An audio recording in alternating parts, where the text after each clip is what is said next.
Um, I wanted to start with this phrase rather than like hardcore Complere branding or some sort of other thing. It's like, uh, you're not behind. I was just in a session, conference for the last 2 days with a group of 30 metropolitan areas represented by a number of CEOs of significant organizations coming together in Minneapolis.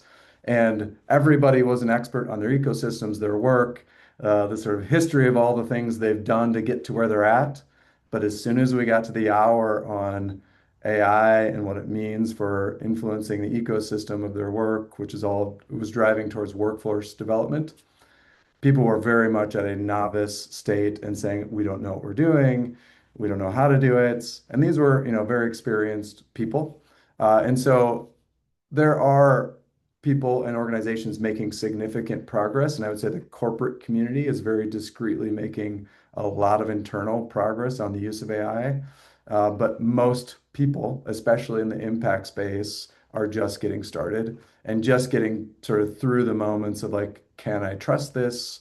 Can I use this for high integrity, critical decision-making work? And getting to a point of knowing how to do that effectively. So we're going to talk a bit about that and sort of why, I've built what I've built. And so just wanted to sort of encourage people that if you feel like you're behind, you're not. And we're going to start with today is going to be mostly focused on sort of evidence-based use of AI. I did a bit of me Complere Studio, which if you go to complere.studio, you'll see our framework there. Will is my partner on that, and so we've been delivering free webinars for over a year. We now have started to offer sort of short for limited series focused sessions that go a bit deeper.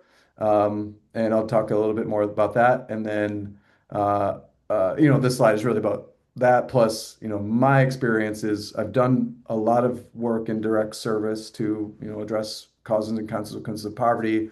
I've worked in philanthropy, and know the challenges of giving money away or doing impact investment with that capital, and now have become, by default of the work, a bit of a technology person. But I'm not a tech guy trying to push something onto philanthropy and impact. I'm an impact guy who's figuring out technology.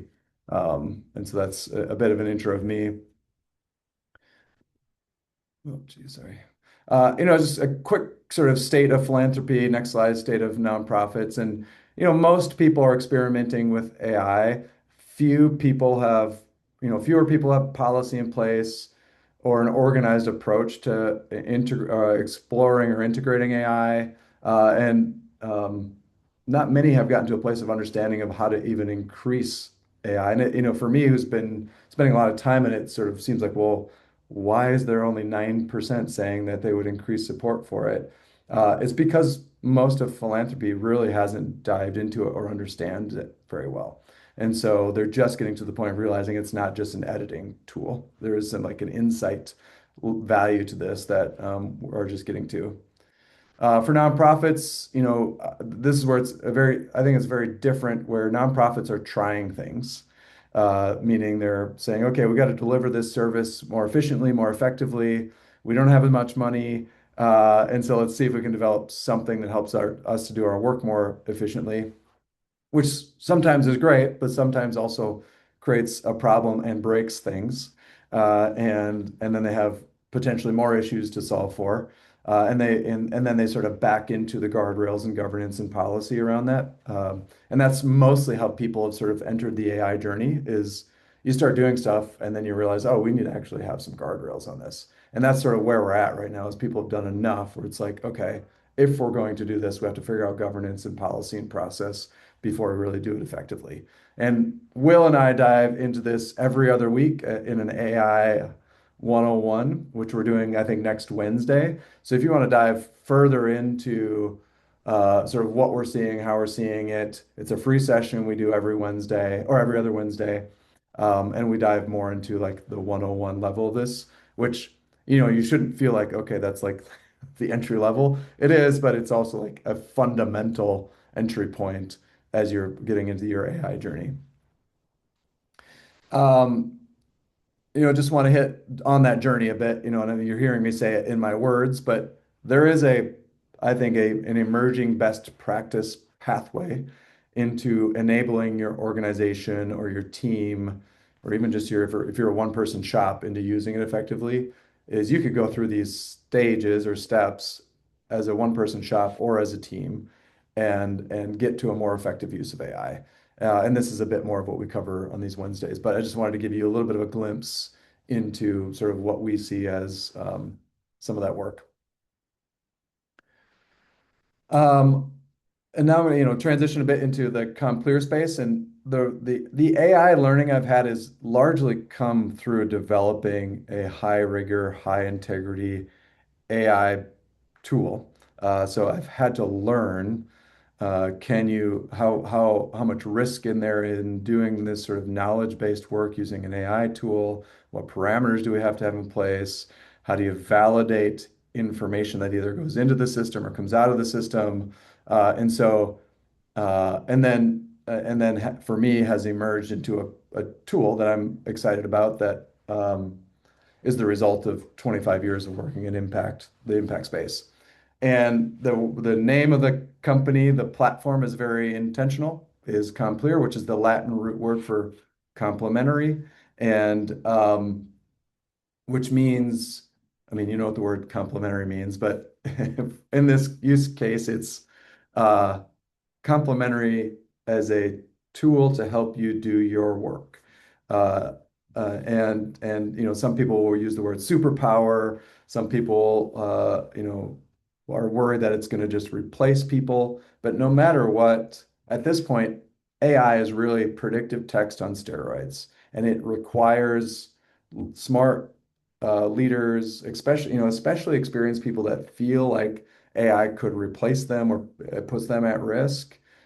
You're exactly the people we need using AI effectively because you know how to spot what's missing, what's wrong, what's overstated, what needs more depth.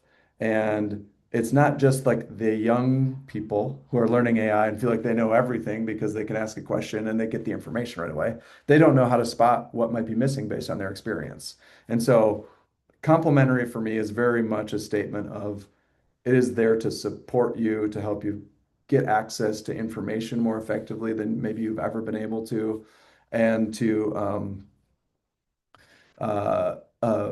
inform your work and potentially get to decisions faster, have more information as you're making critical decisions on plans, um, you know, length, duration, dosage, how you deliver service, what the ROIs are. Like you can get to those sort of data points faster. It should never make decisions for you.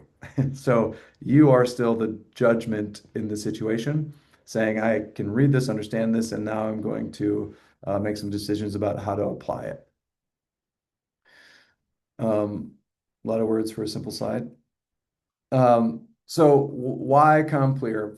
And this is sort of, and you can set Complere as a platform aside a bit. So this is sort of more of a why a tool that can produce impact-oriented insights.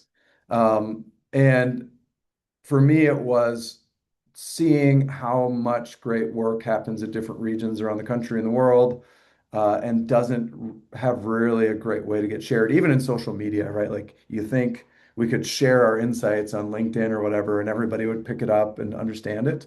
But we need a sort of repository of a place to check into and say, what impact does this have? And regions don't naturally put their information into a centralized place to say, hey, here's a place where everybody can access it. With generative AI, you can do it. And that's essentially how Complere started, was me saying, how can we get regionally based, impact-oriented research into a single place and make it accessible to people doing knowledge-based critical thinking work that informs impact-oriented strategies. So it's curated evidence, and we curated a baseline of about 5,000 studies and meta-analyses. And I have two researchers that continue to work with me on that process, and we'll continue to expand that.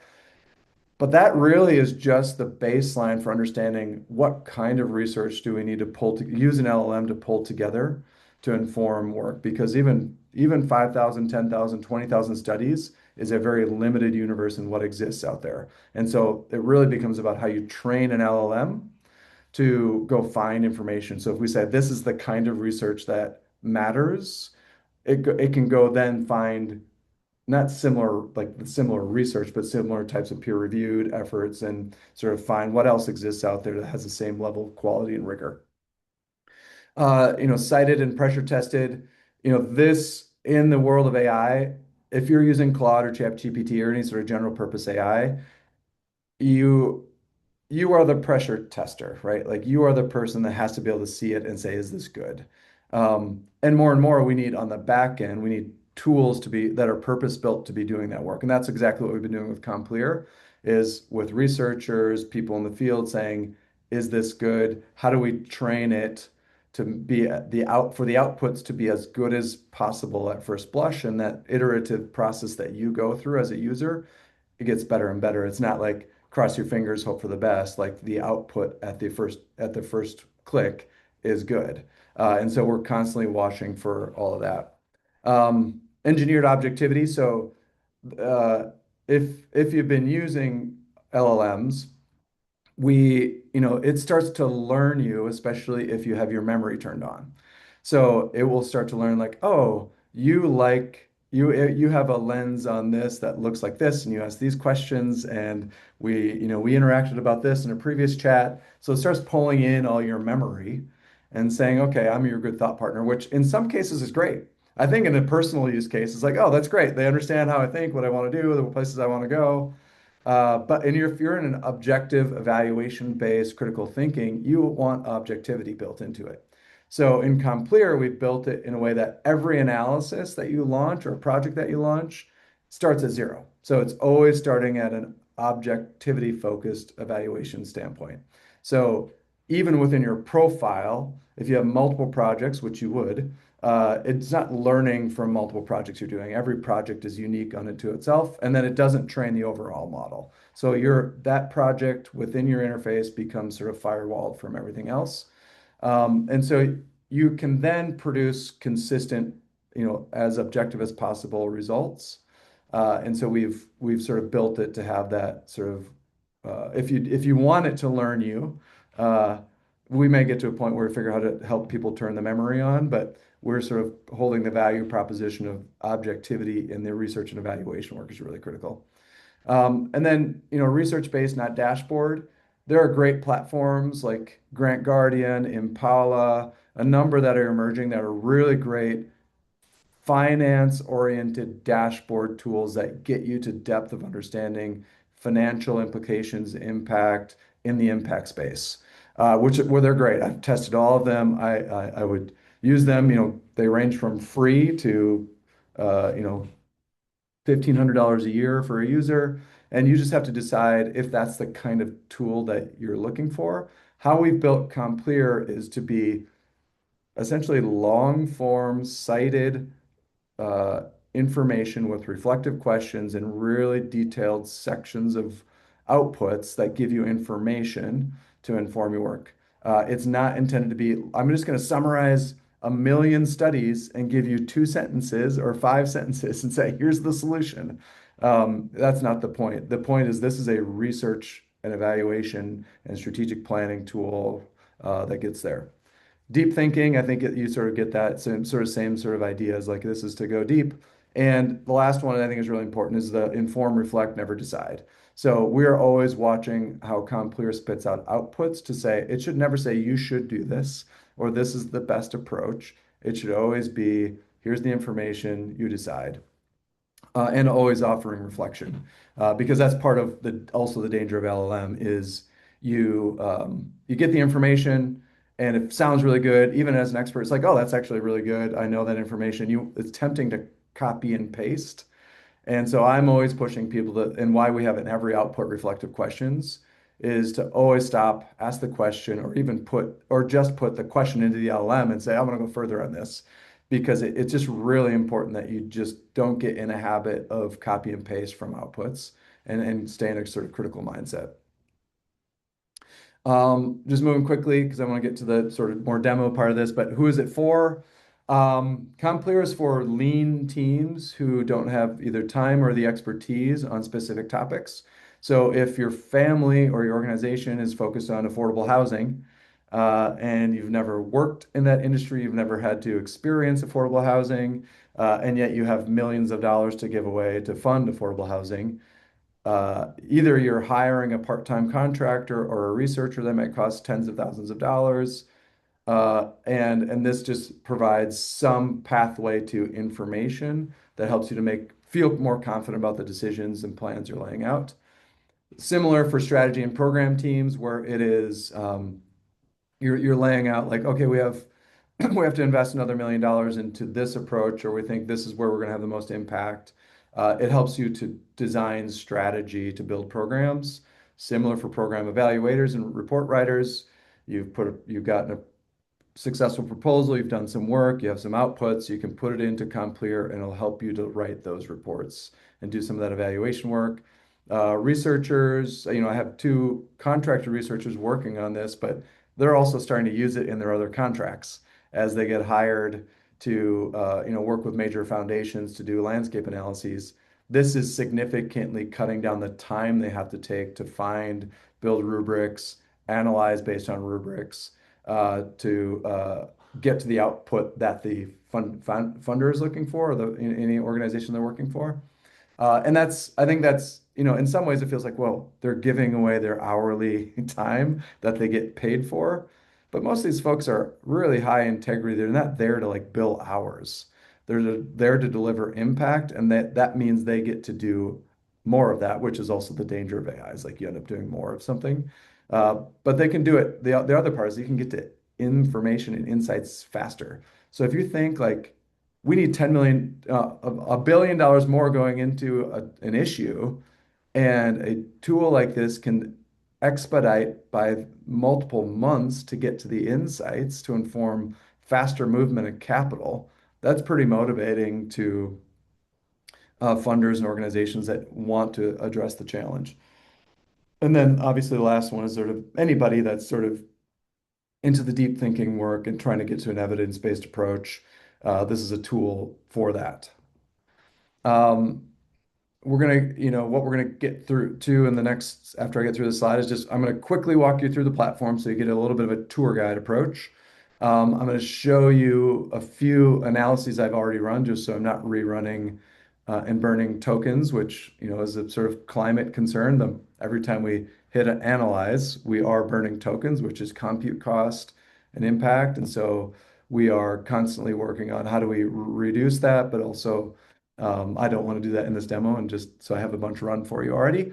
And we're going to hit summary financial program, so we'll jump through those kind of quickly. And then I'm going to do a little preview of a release we're about to do on multi-step, multi-prompt workflows we've built, where it goes through an entire really complex landscape analysis in about 5 or 6 detailed prompts based on a single click.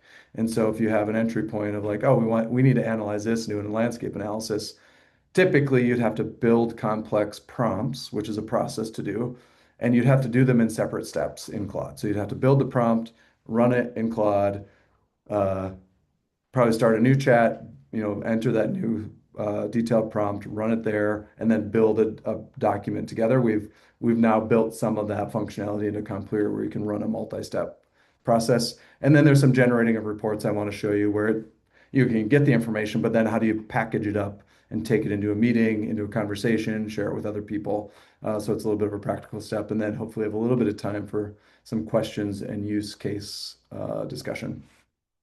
So I'll pause there for a second before I dive into the actual platform and do a little demoing. Anybody want to come up mute and ask a question? If not, we'll keep moving. All right, so I'm gonna, attempt to switch screens here, so let me know if this doesn't work. Are you seeing the Complere interface now? Yeah, okay. So I'm going to jump back. You can actually get to this from the landing page, which is complere.ai. And so if you're already logged in, there's a little button that will say dashboard or sign in, and you click on that. If you're not logged in, it'll just direct you to sign in. And you can sign up for free. You can launch up to 3 projects, which we used to say 3 chats, but it's actually 3 projects where you get to do multiple chats that will actually get you to quite a bit of information and get you deep enough into the platform for you to understand how it works and the value add it might be for you. And then, this is the simple interface here, which this is a chat interface. These are all very detailed, custom, hard-coded prompts. So if you were to enter, analyze this and click landscape analysis, it's going to go find that information and find organizations that they think it thinks does that. The more context you give it here, the better. So if you say, I want to, look at affordable housing in this region, focus mostly on transitional housing and, financial efficacy of that type of approach, it's going to give you output more tied to that prompting you did. And then, other things here. This is just this will get you to summary analysis, which is actually a very detailed analysis. You can actually click on voice and just talk to it if you can't figure out quite how to turn it into a written sentence. You don't have to sort of have formalized sentences to really get started in this.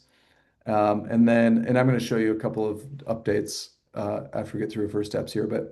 And then these things, it's pretty self-explanatory. This is the home page, new analysis. We'll launch a new analysis, recents. And then all analyses will show you your full history of everything you've run. And what we're working on, sort of figuring out how to customize and create tags in this, but it's all kept for you. Um, and then you can either sign up as an organization or an individual. And I tell people, even if you're an individual signing up, to sign up as an organization, especially if you want to invite people in to view the analysis work you're doing. It's just easier to invite people in. And then if you need to add seats, you add a person to your team, then you don't have to switch so much. And it's a pretty standard sort of profile work. So I'm going to dive into one I've already run, which this is a use case of comparing 5 housing organizations with a fairly detailed prompt. So I just opened up. This is what I uploaded. It was 5 proposals from 5 housing organizations and gave it, an initial, still not extremely complex prompt, but enough to give it some direction. And I do that because these produce really detailed outputs. So it's a little different than operating in Claude, where it's like I have to tell it exactly how to do a landscape analysis.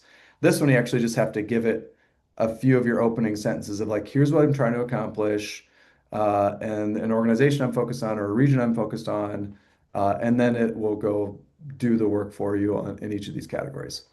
So what you're seeing here, let me click on this. I think it was jumping to is the summary analysis.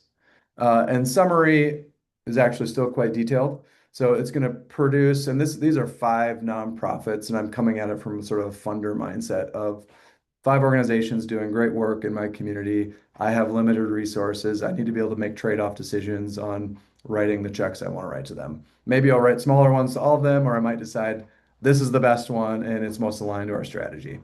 So this is because I uploaded information on 5 different organizations. It's going to it's engineered to start doing a comparative analysis.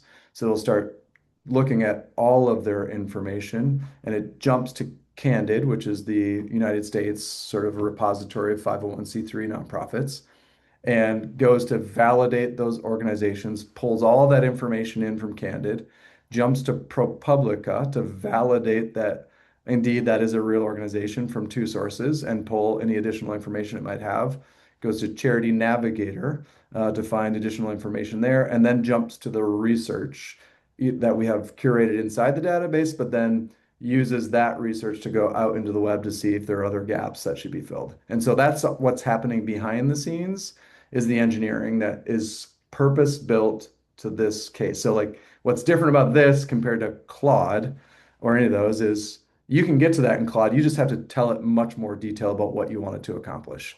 This is designed for impact purpose-built, applications where it's like, okay, uh, this is all for like program design, funding decisions, strategic design in the impact space. So executive summary, it does a little bit of analyzing because I said, well, in this prompt, I asked it to focus on longevity. So the sort of my lens on it is like, I really want to find organizations that have a focus on uh, keeping people in housing longer as a statement of like, if they're in housing longer, they have less disruption, their kids do better in school, they go to the emergency room less because they're in less stress. That's my intuition as a person. So it's like, okay, I want to pressure test that. And so that's why it's creating this sort of longevity definition because I gave it that prompting. So it goes down that specific path. It starts to do some comparison of each organization or basic description of each organization, their requests, who they're serving, what the evidence says about that model, how it ties to my interest of longevity, and then where some evidence strength is. So it goes through each organization, um, does that analysis, then starts to put it into a table, give you some thematic observations. Looks like this chart might be kind of broken. Um, and then, continues to sort of move through different elements of it, of where the information gaps, where the follow-up questions that we could be asking, and then dives back into some references of, everything it used to do the analysis. And then, we have these hard-coded prompts as follow-ons here, uh, which we may change over time. But what we're starting with is sort of a single click. You said a bunch of things in the previous prompt, stated some data points. This is an extra step on check the data point, validate that it actually exists within a study, and or tell me if it's a stretch and it's overstating what it may have found in a research study. This benefit cost analysis also lives in the reports and tools section, but it pulls together a handful of technical documents from organizations that do benefit cost analysis professionally. So it takes their methodologies, builds it into the platform, and in a single click, you get to apply that benefit cost analysis approach. Analysis summary just basically takes all the previous information and creates a two-page summary. Illustrative fact-based narrative is essentially a bit more of a storytelling narrative of like, what does this mean for real people based on the evidence? So if it's like, oh man, this is very good, but heady and intellectual and academic, I want it to be a bit more narrative focused. And then I have this suggest program improvements based on the evidence. So that's what I clicked here. And then it starts to go through based on the evidence, and it's focusing on this longevity lens because that's what I gave it, what improvements the organizations might make um, to their programming to focus on longevity.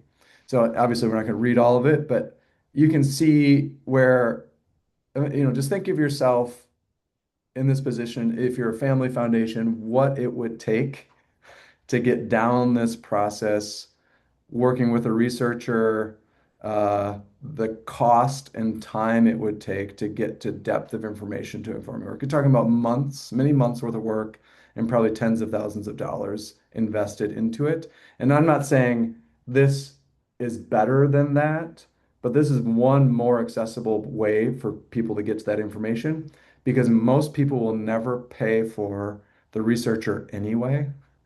A handful will, and they do, the major foundations and people with the capital to do it. But most just trust intuition and learn over time how to do the work. So this is a tool to give you some confidence in that. So I'm going to kind of cruise through because I want you to see a few of the other things. Um, Landscape analysis is that it'll do an executive summary, but then also dive into who's funding this, a little bit of the history. On this one, it's, affordable housing um, in the community, and then highlighting again what these organizations are doing, but then it's going to give us additional information um, as we continue to go through, look at theory of change, and then dive back into reflective questions. And the best entry point to landscape analysis is probably not to give it 5 grant proposals. It's probably to give it a topical interest, and you could highlight an organization, say, we want to explore more programs like this in this region, and it'll probably produce a stronger landscape analysis. And I'm going to show you why we've built the workflows because it kind of gets at that. Financial analysis, because we have 5 different organizations in here, it's going to do a comparative analysis of the 5 organizations and their financial status. Um, Look at reserves, liquidity, administrative costs, sort of give you, and it's not going to make statements about this is good or bad. It'll call out some risks, but it's going to just give you the information for you to be able to say this is, how efficient they are in delivering their service, and give you sort of a financial status, which some of these other platforms also do that in more of a dashboard uh, type of report. This is a bit more narrative, charts built in and a bit more interactive. Additional perspectives is a counterpoint tool. So it's going to take a look at all the information and suggest different ways of seeing what they're presenting. So it's going to say, this organization, Hearth Connection, says it does a great job at this for this reason. And it's essentially a counterpoint or a yeah, but statement. Like, have you thought about this? So LLMs want to make you happy. And so this is one really intentional step in a user being able to say, give me some different perspective and questions to ask in a click so that you don't get in this sort of confirmation bias loop that creates, some risk for you in assuming it's all good information, or you should just land on whatever conclusion the AI is giving you. So that's what this additional perspectives tool is. Leadership analysis is it'll find all the information on executive leaders, their board of directors, and whistleblower policies, things like that, and tell you where an organization is at on the stability based on leadership. Um, I'm going to skip ahead here. I'm going to show you benefit cost analysis. So in this reports and tools, which is soon to be renamed workflows and tools, uh, this is where you can go into other functionality. And I'm just going to click on a couple in here, and then I'm going to jump to the sort of preview of the new version. So benefit cost analysis. Oh, shoot. Got an error. Well, we'll let that run. Oh, shoot. Maybe I broke it earlier. I'm going to give you now a sneak peek. So this is what you're seeing here is the production version. So this is the live version, which that benefit cost analysis needs to be fixed. This is the staging version, which we'll release probably next week. So the difference is, similar interface, but we've built these workflows. So if you click into any of these, you want to launch a more detailed landscape analysis. And I already launched this one, so it's into it. But it'll allow you to upload and guide you through entering detailed information. And then once you click run workflow, it's going to run through all of these are unique detailed prompts. And so it'll run through all of them sequentially. And you don't have to click this. Each one of these will say run next to them before it runs. And you can click them one at a time and review them. And then you can, and I'm going to click on it in a second, view the report just from this one by clicking this and then easily download it into a PDF. And then these steps are to select it is to produce a synthesis. So if I said, I only want to include mapping the field in an evidence review and produce an executive summary, it'll take those 2 outputs and produce an executive summary for you, which is what it's running right now, and hopefully not broken. So let me click in here. So then you click into it, and it's a similar interface to what we have been looking at, just with this updated look at workflows. And then you can sort of click into any one of them here and see what these are. So this allows you to get to a lot more depth on what you're trying to accomplish in a really sort of simplified pathway. So the work on this is really, and Will and I talk about this all the time, is on the front end. Is if you're going to launch a landscape analysis with a multi-step prompt already built into a system, make sure you're giving it really clear directions. You're uploading documents that help to inform the analysis. So if it's reports that you want to make sure are included or outputs you have from the program or programs or studies that you found that you think are important, you can upload that at the front end and it'll start to be integrated through the analysis. Um, Giving you a quick look at the, similar approach. I think we've fixed some spacing issues in this version. And then when you come back over here, it's done running the executive summary analysis, and it took the two outputs that we asked for, and it turned it into a summary, executive summary landscape analysis, which is it's very short, but that's the idea. Executive summary, because all of this produces probably about 100 pages of information. Very few of us are actually going to spend the time reading all of it. So then how do you turn it into different types of outputs? And so we'll be building some of that out. So, we've had functionality in here to build a deck outline. We're not building decks inside Complere yet, but that's information you could take and then put into whatever other tools you may be using, like Claude or Lovable, or that might produce the deck for you. Brian, there's a question in the Oh, chat. sure. Yeah. Um, does um, how did the AI decision logic get built for Complere? Was it your own proprietary workflow? Um, Good question. I mean, we spent a lot of time on, I spent a lot of time working with researchers on, so the sort of quality level I've been trying to get to is a professional researcher who gets hired by Kellogg Foundation, that this would be a valuable tool for them. And so I've worked with two former Federal Reserve researchers on how would you go about this to build an evaluation framework to validate research you include, to produce outputs that are useful.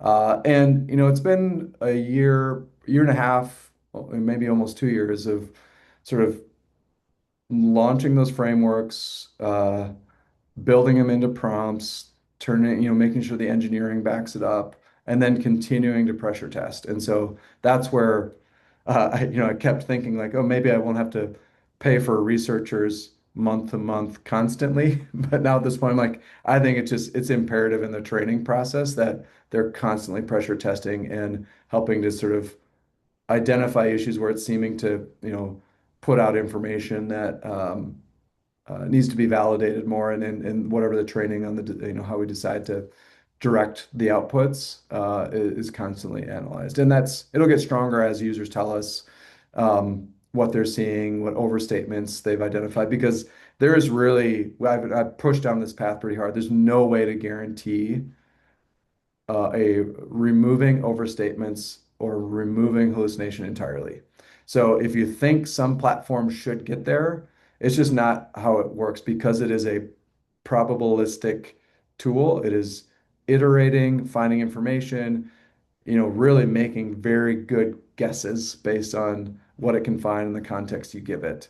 And so we've built into the process to cycle to pressure test, make sure that something's real and exists. But we do occasionally run across like, oh, this doesn't seem quite right. Let's go check it. And we've been able to solve for it every time, but it doesn't guarantee it'll always solve for it. So then I want to show you just sort of some outputs here quick.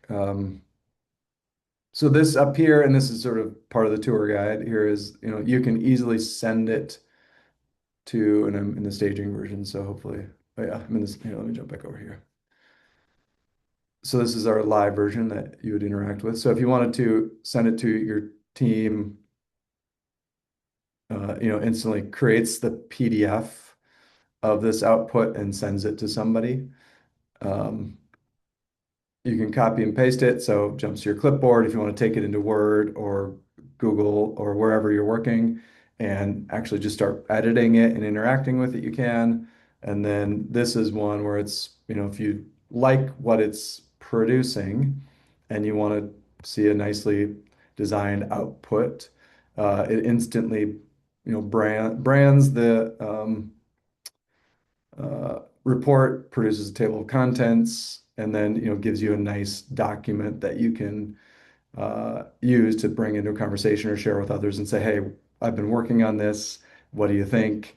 And throughout we try to make sure we're being having high integrity, authentic disclaimers, because this is just information, right? Like this is none of this should be seen as, oh, this is a recommendation to fund these housing organizations. This is information. So, but I just wanted to show you that you can share easily, copy it, download it. You can continue interacting with it. So if you said, um, I want to dive in deeper to retention rates,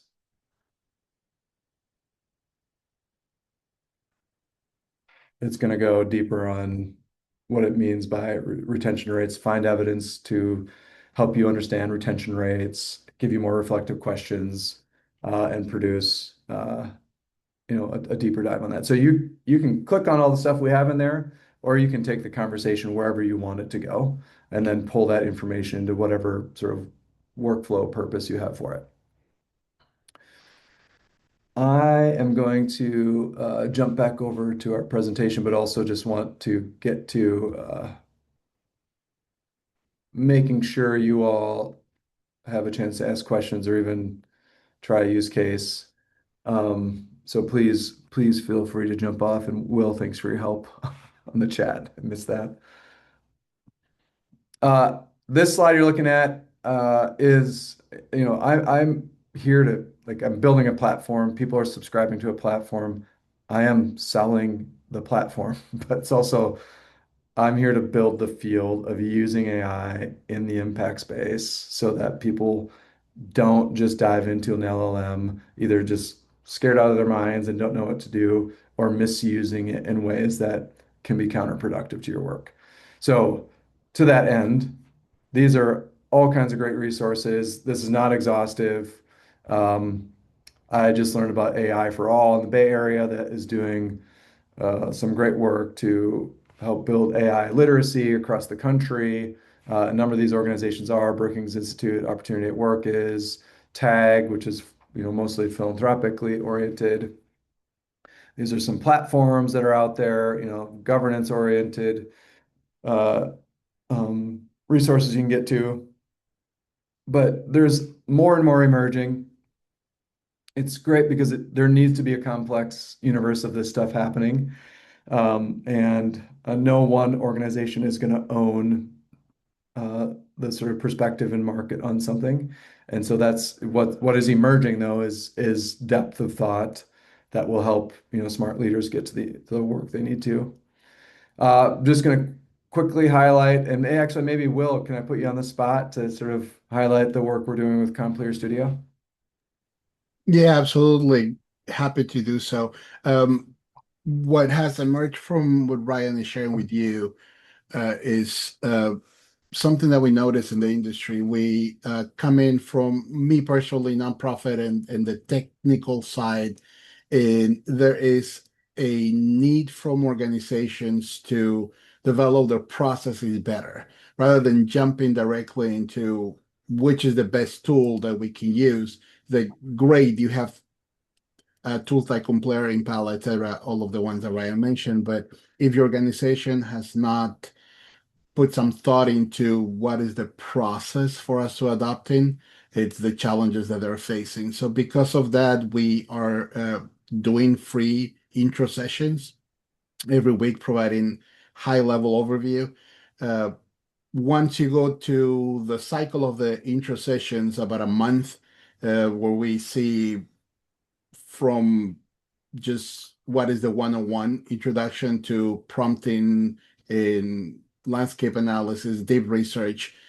We move on to offering now specific sessions that go deeper into each of these areas. And these are paid sessions, but we'll work with you to actually develop your own steps and come out with workflows that are useful to you.